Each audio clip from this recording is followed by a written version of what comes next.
Some people were asking, what does this mean when it's a sacrament versus just a hookup of male and female hooking up versus a sacrament?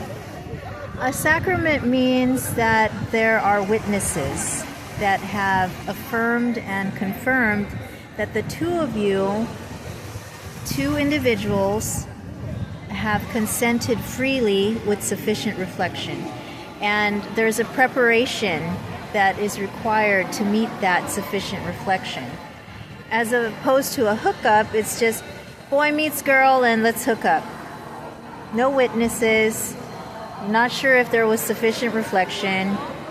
If you just met each other at a store and suddenly hooked up, didn't even talk to parents, didn't even talk to family members, didn't even invite family members into this reality of a relationship, and that's hookup, okay? In fact, it seems like a sex trafficking genre because it's isolating.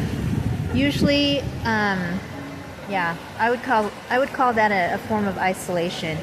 When suddenly you're with this man and you know nothing about him and he knows nothing about you, and suddenly you're doing genital intercourse and your body is right next to his, just because he's male and you're female. I would call that a form of sex trafficking.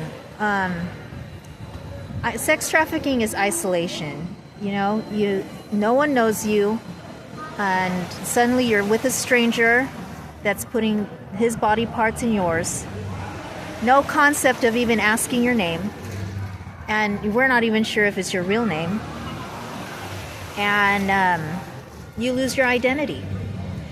In an act of marriage, there is sufficient reflection, there's witnesses, and there's a free consent of the will.